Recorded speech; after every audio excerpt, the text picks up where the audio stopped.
A very warm evening to everyone.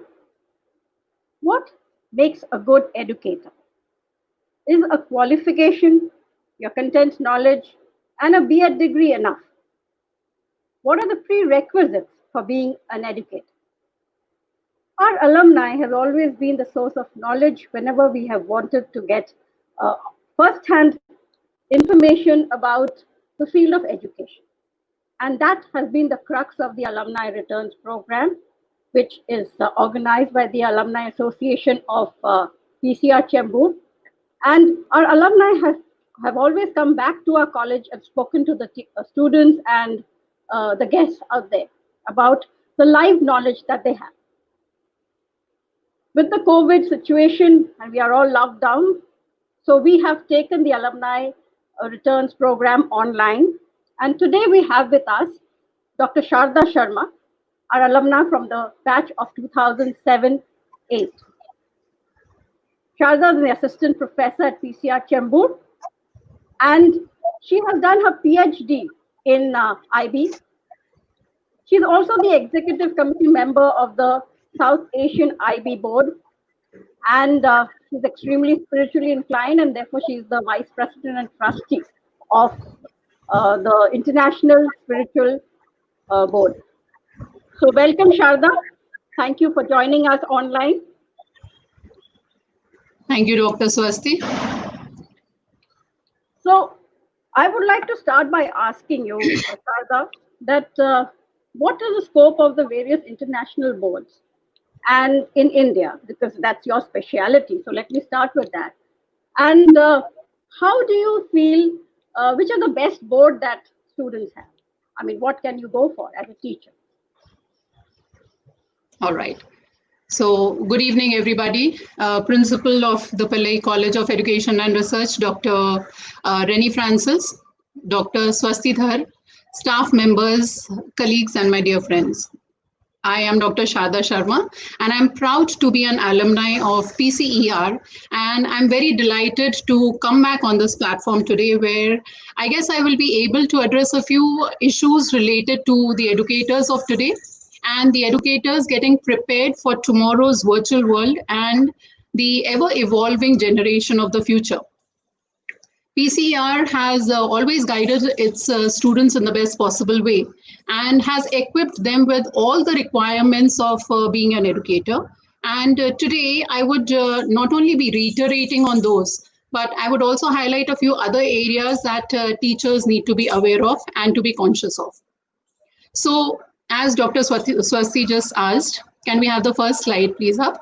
There are three different aspects that I will be dealing with.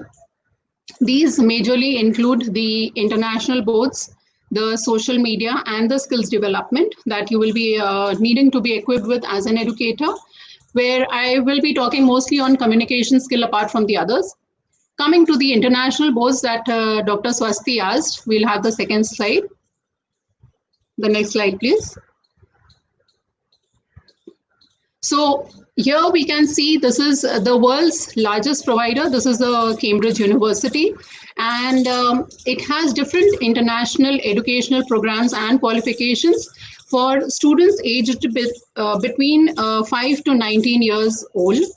And these are different Cambridge schools which are spread out in about 160 countries. There are about 9,000 schools that are spread out.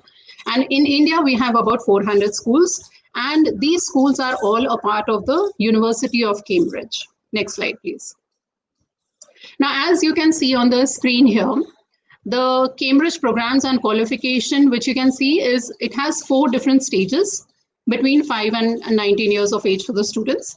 And each stage has a different objective for the growth and development of the child. Where you see in that blue box, it's written there, Cambridge Primary Program, which is prescribed for students between 5 years and 11 years. We call it the Cambridge International Primary Program. CIPP is a short form of it. The next is Cambridge Secondary. That is the Cambridge checkpoint. We call it the lower secondary or the secondary one, Cambridge secondary one or the lower secondary, which is a checkpoint. Now, in this, what happens is the students will have to have about 3 years of education, beginning from grade 6, going on to grade 7, and then finally culminating into grade 8 with a board examination. So you all might wonder, at grade 8, what sort of a board examination do the students appear for? Here, this is a checkpoint examination because here the students decide on their career in the future as to what subjects they will have to take in the 9th standard. Moving on to the next box, we have the Cambridge IGCSE. I will be speaking about what IGCSE is all about. And it is a program between 14 to 16 years old, for students between 14 to 16 years old. And this is called the IGCSE, which is for 9th and 10th standard only. Then we have the Cambridge advanced levels, which is the AS and A levels. This is between for students between 16 to 19 years. Now, there may be a possibility that when a student enters grade 11, he might be 15 years, and he gets out of grade 12, he may be 17 years or 18 years. But there may be also a possibility that the student might have missed out in one of the years in 7th standard, 8th standard or so. So by the time he reaches grade 12, he should be 19 years and not beyond that. Coming back to IGCSE, as I said, can I have the previous slide, please? Coming back to the IGCSE, as I said, it is the International General Certificate of Secondary Education. Now, I am trying to get this across to you, dear educators, when you all will be applying to different international schools or so. Do not please call it an IGCSE school. It is not an IG school or an IB school. IG is International General. That is a full form of IG. When you say SE, it becomes secondary education. So please keep this in mind. Secondary education means it is only 9th and 10th. So it cannot be an overall IGCSE school. It can be called only as a Cambridge school. All right. The IGCSE school will be called when it only has 9th and 10th. But any school will not have only 9th and 10th for Cambridge. It may have the Cambridge for CIPP, Checkpoint, and IGCSE, and also the overall school which has these Cambridge programs is called a Cambridge school, and the other school is the IB school. All right, so please keep this in mind. Coming to GCSE, this is a program from UK and in London. GCSE, that is the General Certificate of Secondary Education. When it gets out of London, then it becomes International General Certificate of Secondary Education. Only then it is called IGCSE. We can have the next slide, please. Here you can see the different areas of Cambridge learners. So IB and Cambridge has something called as a learner profile, or different attributes, as you can call. Here you can see Cambridge supports schools to develop learners who are. So when you see these attributes of being confident, of being responsible, reflective, innovative, or engaged, while you are teaching or the curriculum is being meted out, at that time you will have to be very conscious to see whether you are instilling this attribute into the student of being responsible, of being reflective on what they are learning and writing, of being innovative in whatever aspect and any activity that they are doing, and whether they are engaged totally. So this engaged majorly is applicable to the research area that the teachers would want to instill into the students. Next slide, please. Now we see the IB programs and qualifications. There are different areas of IB. As we had seen in that Cambridge slide, we had the CIPP and Checkpoint and all of that. Likewise, if you see the IB programs here, you can see the pre-primary program, which is for the students between 3 years and 12 years. Then the middle years program, which is 11 to 16. And 16 to 19 for diploma. 16 to 19 is also a career-related program. So these are the different programs which the IB offers, and most of the schools take up the diploma program, and there is a reason behind it. Can we have the next slide up? If I may ask you something, yes. Sharda? Yes. Thank you for pointing out. Actually, I've seen a lot of them as what you said, I call it an IG school or an IB school. Right. So basically what you're trying to say is that it's either a Cambridge school or an IB school, right? Absolutely, right. And these are the two boards. These are the only two international boards we have in India, the IB and the Cambridge? Not necessarily. There are different boards also, right? There's, with different curricula. in different boards, but then these are the most prominent ones which are majorly recognized by the universities, and our own Indian universities like Mumbai University, Delhi University, these universities recognize these boards very prominently as compared to the rest of the boards. So that's why most of the schools, they take these two boards up. Okay, so like you were, I'm sorry to have interrupted you. You were talking about It's all right. various It's okay. programs. But I would also like to ask you about the qualifications. Is just like which of the two is better? I think, I mean, not just the qualifications, IB schools or Cambridge schools. In your opinion and experience, which would you consider better and why? All right. Yes, I'm coming to that. Can I have the next slide up, please? So, if at all, before I answer the question of Dr. Swasti, you can see the grading system. From this itself, you can figure out which one is better. At times, we can look at, you know, the Cambridge, which has 90% and above. When the students get, it is an A star. And when you get 40% or so, it is considered as E. E is the passing criteria for Cambridge. But at the IB level, there are different scales and there are ranges, right? So the 7-point scale will be 90 to 100%, and the 1-point scale will be the minimum of 50%. So if at all you have achieved 50% only, then you clear the IB. You may or may not get the diploma. Next slide, please.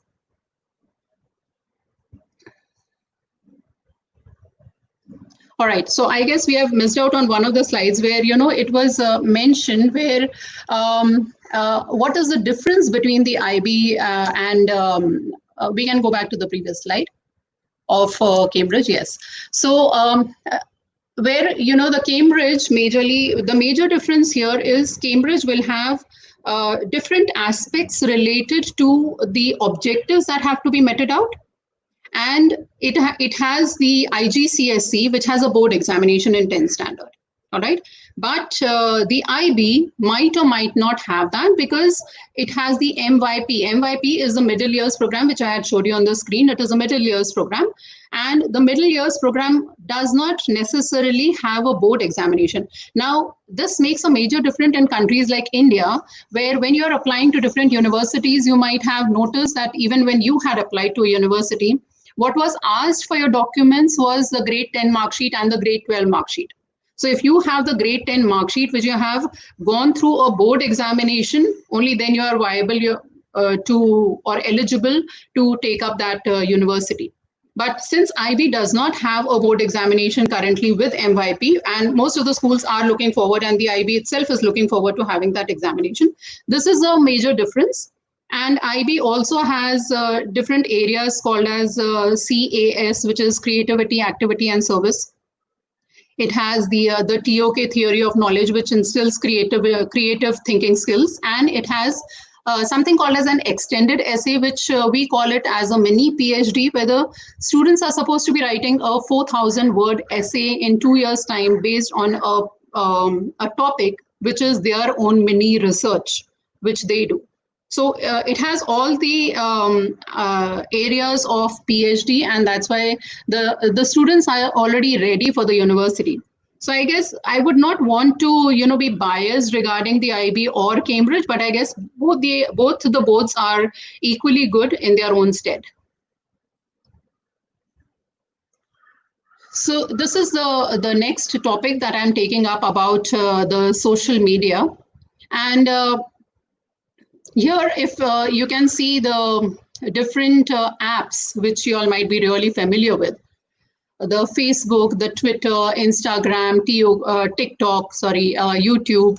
TOK is in my mind all the time. So obviously, you know, it just keeps coming up. So dear educators, a teacher is a role model for a student. All right. She or he will bring out the best in a student. And a teacher will encourage the students to strive for greatness. Now, I am getting to you to try to understand what it means to have a Facebook account with the students, what it means to have a WhatsApp group with the students, what it means to have you on YouTube or Pinterest and the like. All right. Students, as we all know, are the future of the country, and how you mold them reflects your own personality. So social media itself is a huge influencing factor in the way teachers and educators are perceived, like how people look up to us, right? So that's why it is very important to realize that the correct use of social media should be understood and its nuances have to be learned very well. Now, if at all you're not confident and competent enough to handle different, aspects of your life as a professional and your personal life, you can consider having two different accounts, one a professional account and the other a personal account. Now, this may sound quite cumbersome with the digital technology seeping in into our homes, and while we use so many social platforms and the apps to deal with today's world during this pandemic, it becomes all the more important for us to deal with these social areas. Yeah, if I may ask you here, actually, it's very really nice that you have brought this up, because till a few years ago, we were under the dictate that you are not going to be on the social media with your students. Like students are not your Facebook friends, students are not your. I mean, WhatsApp is kept very professional. So I totally understand what you're saying. But this pandemic, I guess, has taught us that we need to use the social media. So has social media, and let me take up this question, if you can want to put it about how do you evaluate IB results of the current year's student as exams have not been conducted due to coronavirus crisis? I guess that's a question which everybody is facing. Yes, this is a wonderful question, I should say. And I know that this has been looming into over our heads all this time as well, where, most of the schools who run the IB programs or have the IB or the Cambridge programs also have this entire scenario in mind, that what happens to the students when they go across to the universities.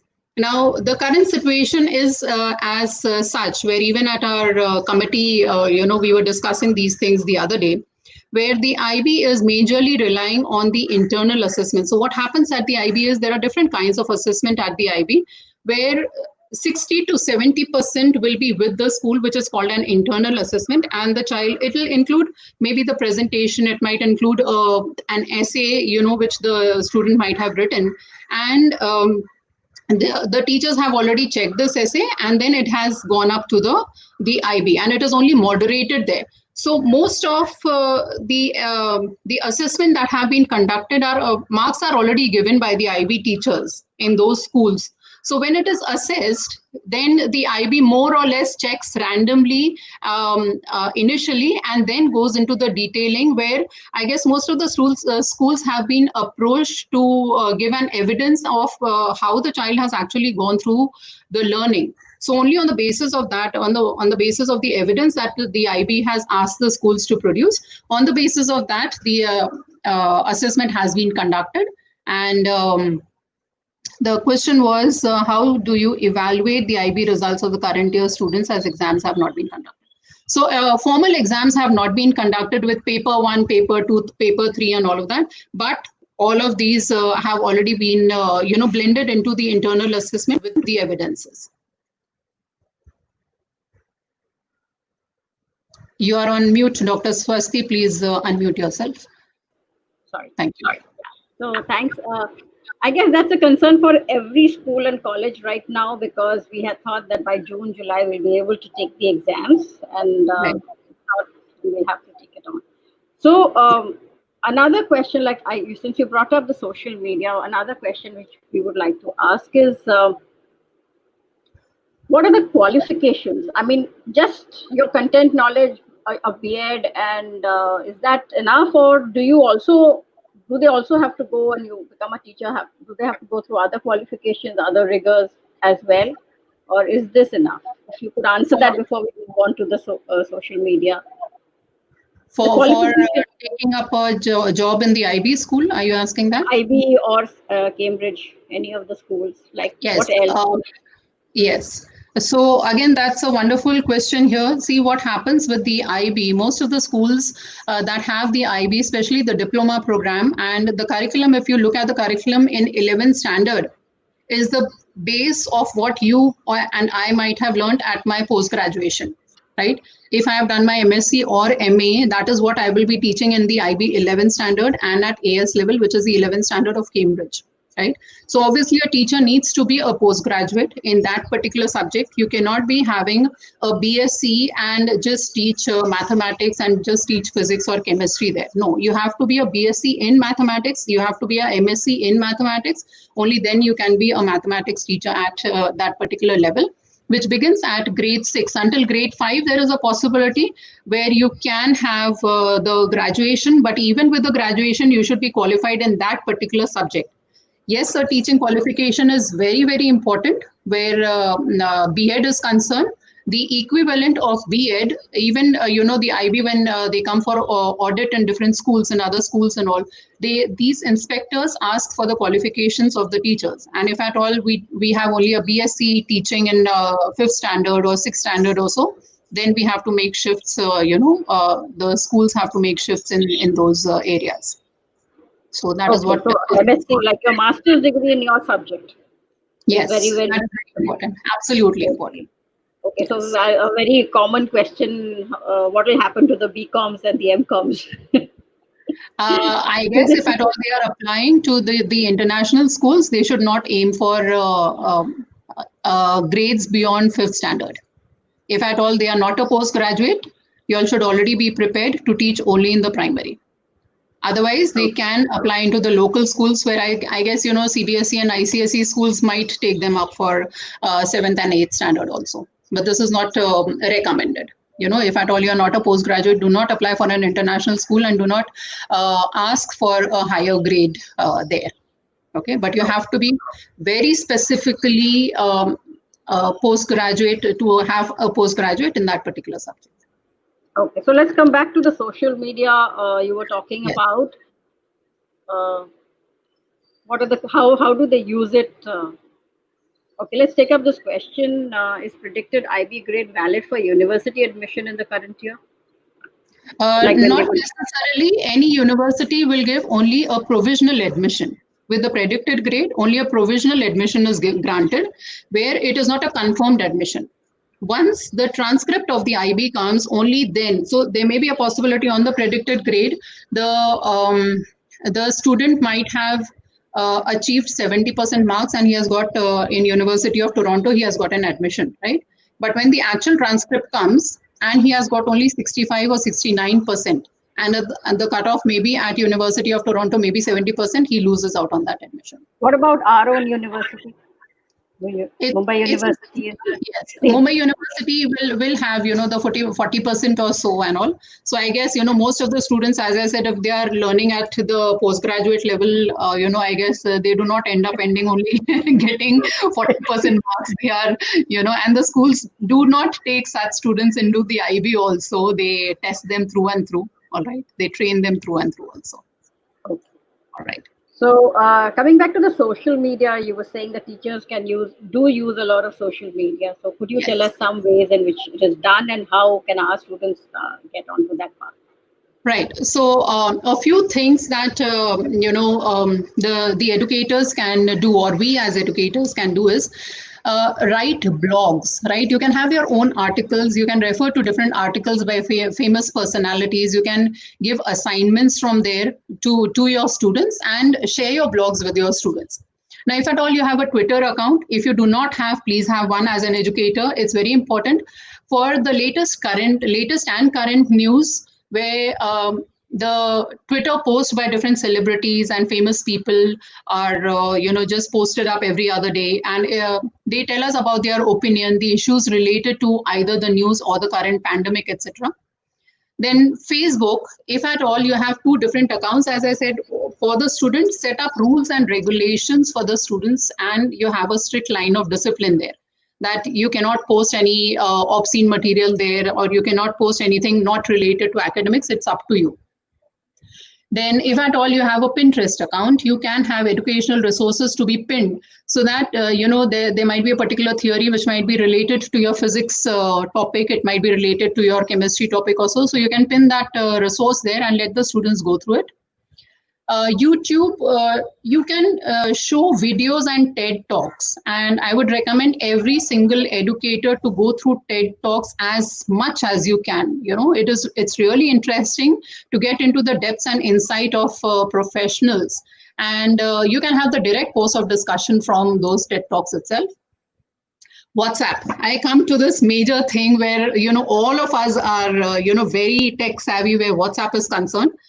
So you should create a WhatsApp group only if you should and if you require. And that too, you should have it with students above grade 8 who understand the use and misuse of this WhatsApp. There also you should set clear-cut guidelines, no good morning, no happy birthday, no good evening, no good night and all. And what should be the time limit that they should be posting the messages on, and limit your conversation only to the academics and to the work-related stuff. So this is very important. All right. So next slide, can we have up? All right. So here I will be moving on to the skills, the communication skills. See, being an educator, it is very important for all the teachers to be very well versed and equipped with different skills. So if at all you see the slide where I mentioned teachers should have how do you give out the curriculum, or how do you met the curriculum to the students? It is the inquiry based concept, right? Concept driven. The curriculum should be concept driven. Your methodology, all right? You should have the concept developed into a global context. Do not limit it to your own area, or if at all you're living in Borivali or Chembur or Panvel, do not limit it to that area. Whenever you're teaching a concept, teach it in a global context. Then you should have a collaborative and teamwork along with the teachers as well as amongst the students. Differentiated teaching is very, very important, because all the students in the class are not of the same average. Everybody will agree with me when I say that some students will be below average, some will be above average, and some will be really very average, right? So if at all you're teaching 3 + 3 is equal to 6, this might be a child's play for an above average student. So how do you go about with this differentiated teaching? You have to be very careful, and your lesson plan has to include these differentiated teaching areas as well. And the last is the assessment. So these are the different skills which you should be, you all can write this down, because every school will ask you about this. In students, you should be instilling thinking skills, self-management skills, research skills, and social skills. And I will be talking on communication skills. Can I have the next slide, please?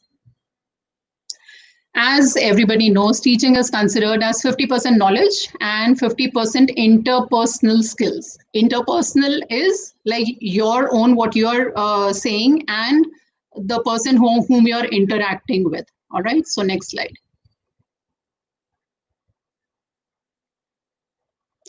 I am going to talk about, to understand the to understand how to communicate effectively, I'm going to take you through a monastery. Everybody can see a monastery here. So there once was a monastery that had very strict rules. The monks took a vow of silence, and no one was allowed to speak at all. There's just one exception to this rule. Every year, the monks were permitted to speak just 2 words.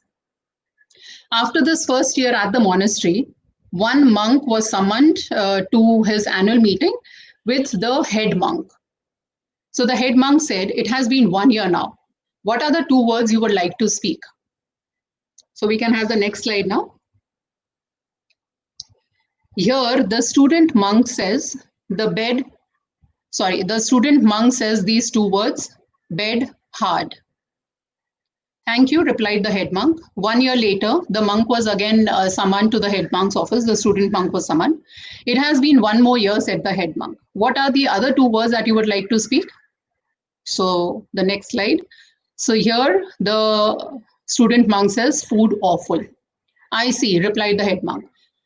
Yet another year passed, and the monk once again met the head monk, who said, "What are your 2 words now after 3 years?" So you can see here, what is the student monk saying? He says, "I quit." All right. So the head monk says, "Well, I can see why. All you ever do is complain. You may well be wondering, all teacher educators, all of those who are looking at this slide and what I have stated only in these 3 slides, you may be wondering, what has this got to do with communication skills? The answer is simply this. The more you say, the less people will remember what you have said. I know even I am speaking a lot today, but I hope that you all remember whatever I am saying. All right. So good luck for that. But if you have found this story amusing, you will almost certainly remember it and will be able to tell it to others. Now, had each of these 3 conversations between the monk and the head monk been like a paragraph or a story or 2, you would probably only remember the gist, or you would struggle to remember. And most likely you might not even bother in the future. The same goes for your own communication with your students, with the parents of the students, with your colleagues, and whole lot of community members. If you want to remember what you said, aim to convey your message very powerfully and with very few words as possible, and maybe with a short story as far as possible, because as they say, stories sell. Right? So here you can see a classroom. We can go back to the previous slide. Here you can see a classroom. Communication skills which involve listening and speaking, as well as reading and writing. So for effective teaching, a teacher needs to be highly skilled in all these areas. Teachers with good communication always make the things easier and understandable. So, and you're approachable as well. So taking into consideration the following pointers, which I'm going to tell you what you could do to improve your own communication, let's gauge ourselves. Let's look into ourselves, introspection, right? As to where do we stand where communication with parents, students, and teachers is concerned. Dear educators, I urge you today, ask yourself as the presentation goes by, ask yourself, what skills can I improve upon? What new skills can I learn? Do I already have these with me? Am I already equipped, or is there a possibility of enhancement of these skills? So now we can have the next slide of different pointers. Next slide, please. So here you can see, now this slide is going to be up for quite some time now. You can note down the points from here.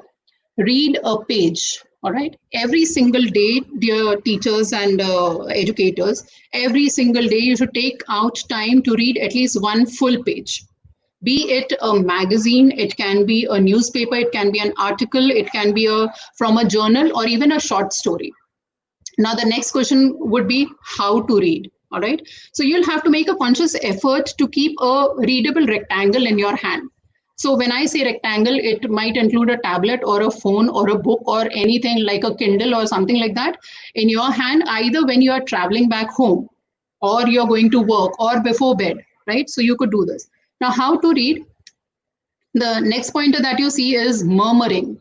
The sound of your own speech, it creates waves into your mind and it registers the word that you are speaking out of your mouth. So these words, these sentences and structures are stored into the brain reservoir, and it brings it out as and when needed involuntarily. You might not even know this, right? I'm sure most of us might have experienced this. The next is pronunciation. Now, before I move on to what pronunciation is all about, teachers, be very careful, because we have come across many people who are especially teaching in schools who speak about the word pronunciation and they pronounce it as pronunciation. Please understand, pronounce is a verb, pronunciation is a noun. So when you say, how do you pronounce? That is the time you say pronounce. But when you say, what is the pronunciation of this word? You speak it as pronunciation. You pronounce it as pronunciation. I hope I'm making sense to you all. So coming to, how do you pronounce these things, these words that you come across on the new words? The moment you come across a new word for yourself, try rereading that sentence and try to make sense out of that sentence by looking at that word at least 2 or 3 times and check the pronunciation. All right. So for example, the spelling of maybe Edinburgh. So it might not be, people might be URGH and the pronunciation will be different. So go back to Google, take the help of a dictionary, take Google as your aid. So this new word should be your word of the day, which implies that you should use this new word in your speech at least 3 times a day. And consciously, you should make an effort to create a line of conversation where this word can be used. Watching TV. Now, this may sound exciting, I know. This is the last thing that should be on your house, right? When I say TV should not be on in your house, if at all you still have to turn it on, you can surf through different channels of either Discovery Channel or National Geographic Channel. Listen to the news if at all required, and listen carefully to the voiceover of the artists of Discovery Channel and National Geographic and all. The voiceover artists like David Attenborough, his pronunciation, his stretch, and the pitch is just too captivating at times. Then you can also listen to Chris Nitcher. He is also, he is majorly, you'll find him giving voiceover for different documentaries. And amongst the Indians, you have very good voiceover artists in Sasha Masand and a few others like her. If at all you have to watch movies and serials, watch English movies and English serials only. If at all you're aiming for getting a good job in a very good school. So watch English movies, watch English serials, use subtitles initially if required, and later on you will adapt to it, and you may not even need the subtitles later on unless and until the accent is unfamiliar and it is difficult for you to understand. Then it is the interactive classes. What we have seen, heard, and observed all these years, and especially in our years where we were growing up teachers, is that a teacher teaches and a student listens. And so even, the PCER might have told you, Swasti Miss and the others might have told you not to do this, right? And I reiterate, the class has to be interactive. It cannot be passive. You just cannot be talking all the while and, the student do not talk at all. This interaction with the students will not only help you generate new ideas, new thought processes in your mind, but it will also support your own speech. So you will not only be motivated to speak fluently, but next time when you will come to the class, you'll come better prepared to have a very good and intellectual conversation with the students.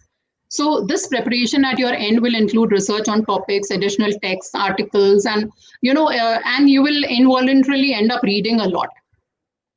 The next is influence. Now this aspect has different diversions. It will not only include communication skills, but it will also impact your own surroundings as an educator. Teachers understand one thing. Teaching is, everybody knows, is a noble profession. And a teacher is a person who guides the others. I repeat, guides the others. Now here, I do not imply the students alone. I imply upon the people whom you're meeting in your day-to-day life and whom you're interacting with. The way you walk, the way you talk, and the way you interact with the others makes a major difference in the way people look up to at you. And if you want them to look up to you, be very conscious of how you project yourself. The moment you enter a room, your energy determines how the other people are going to act, how they are going to react, and how they are going to respond to whatever you are saying. So here, communication skills will be a secondary aspect, but it is one of the most important ones too. Your body language speaks too. Moreover, your reservoir of knowledge determines the way you will look at the others. Look at the others when you're speaking to them, look at them in the eye. Maintain eye contact as, it'll always help you drive a point throughout right into the brain. The next comes the voice modulation. Your speech is effective when there are waves in it, high and low, the pitch and the tone, all right? So how do you go about with having this voice modulation? You can use audiobooks and listen to these very carefully. Listen to the speaker speak the way she or he does. Try and imitate them, all right, at times. The choice of words they have, the vocabulary they use, the pronunciation, all right? Learn from it. Pause, rewind, replay. Again, pause, rewind, replay. All in all, you should just learn. We can move on to the next slide. There are a few apps that I'm speaking upon where the audiobooks are concerned also. There's something called as VoiceThread, which is payable. The next slide you can move on to is Speako, as you can see here. Now, Speako is useful for public speaking right from the basics. These apps are all for those people who are looking for improvisation in their communication skills. Now, there are many exercises, different speaking techniques in Speako, and a few courses to learn from. You will get a sound feedback, also statistics and accurate reports on your progress. The next slide, as you see, is Aurai. This is majorly for public speaking. It helps you overcome your fear of public speaking. It will instill confidence in you, and it'll make you practice your speeches, practice presentations with the instant feedback to improve your speaking style. It'll also give you filler words.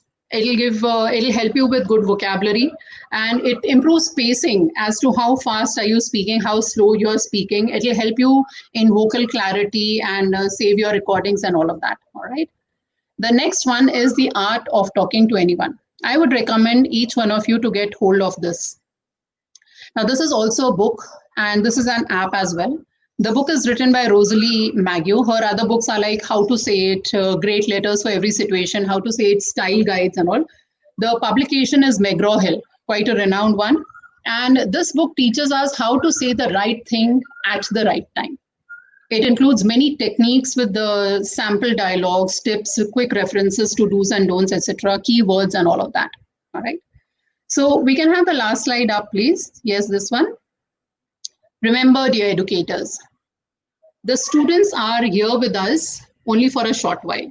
We as educators, we share our hearts and are interested in their joys and sorrows. But again, all we are in their lives is just a stepping stone to success. We are a brick in the wall. You must have listened to Pink Floyd's song, A Brick in the Wall.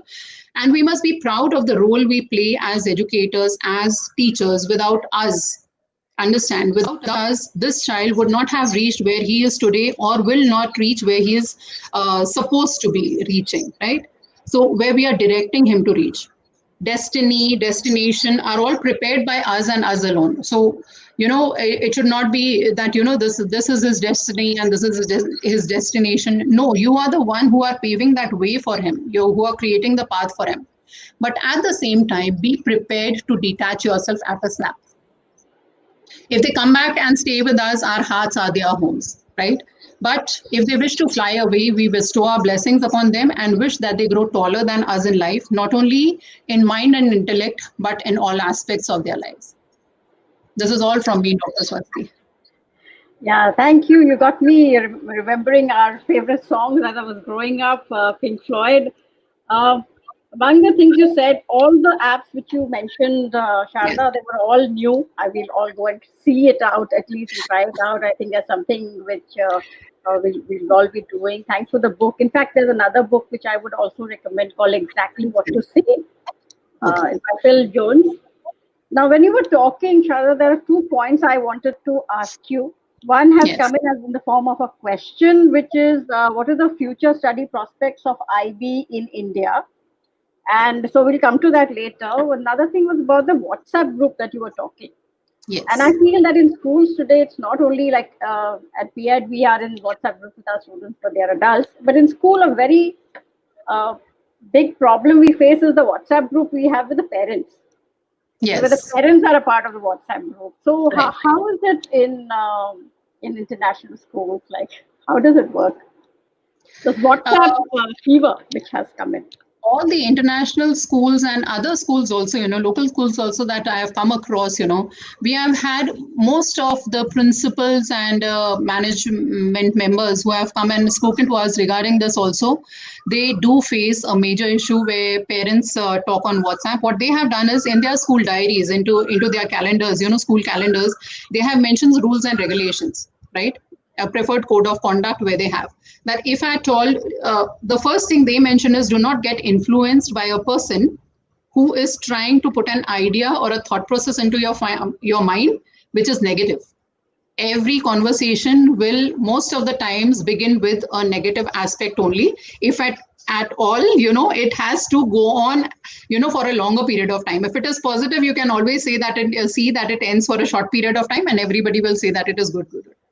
But then again, most of these schools inform the parents, do not get influenced or so. And then there are rules and regulations. If at all you're coming, one parent may have one particular problem, but that does not mean it is the same problem for the 10 other parents, right?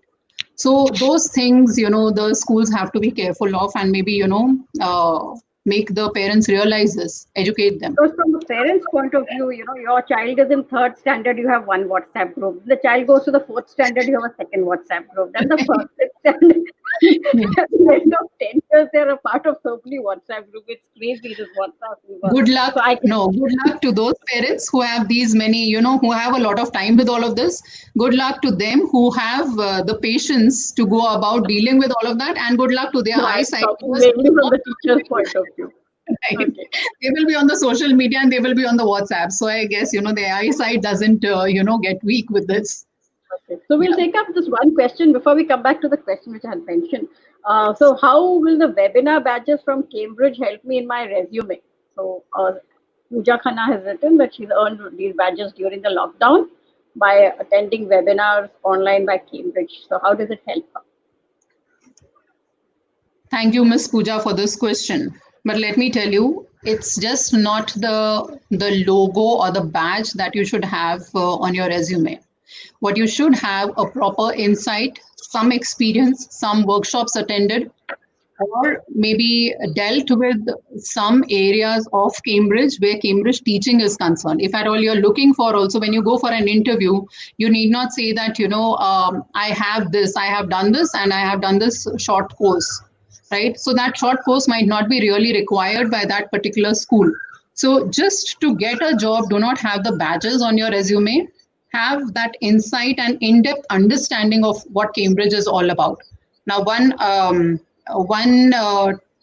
aspect which I have already given you is do not make a mistake of IG and Cambridge things. So that way whichever school you go to, do a thorough reading and a background check of that school, and only then you approach that school for a with your resume for a job. So all in all, you should have a very good insight rather than only having badges of Cambridge. Okay. So the other question which I was asking was about the future study prospects after IB. So after IB in India, what happens? All right. So again, these students, they can go into a local curriculum for their graduation. Majorly, what we recommend, even to people where they come for counseling to us at times. Also, we inform them that if at all you want to go abroad, go in for a post graduation, because the Indian education at times has proved to be much better in where engineering is concerned or where IT is concerned. If at all you are taking up IT and all, there is no point in actually going abroad and then coming back to India. You might as well do your grounding in India and then go abroad and then do the specifications and special skills there. So after an IB, a student can continue in India also after the diploma program. But yes, the post-graduation could be done abroad also. Yeah. No, I really feel that the graduation scene in India is pretty good. It grounds you very well. And since we are Indians, I mean, I can understand, since we are Indians, the age also matters. So if a child goes out of India, that's a personal expression, of course. If the child goes out of India or lives alone in a foreign land after being during the post-graduation era, it just works out a little better. I mean, that's a personal, yes, absolutely, it does. Motherly. Totally agree with you. Yes. So thanks a lot, Sharda. Thank you for coming back at the online forum itself. You've always been there for us as a teacher, as a person who has always influenced. So thanks that for is my college. Yes, when I was learning, as well as when I'm teaching there also now. Absolutely. Yes. Right. So thank you for this session. Thank you for your sharing your expertise with all of us, and all the best for all your endeavors in the future. Thank you, Dr. Swasti. Thank you, Dr. Reni. And it's my privilege to come back and, thank you for the opportunity given to me. Thank you, everybody. And people who are watching this also, God bless everybody. Thank you so much. Yeah, thank you for all the lovely comments that we have coming up. I'm sorry we were not able to react at all that time. Thank you very much. Thanks a lot, everyone. Bye.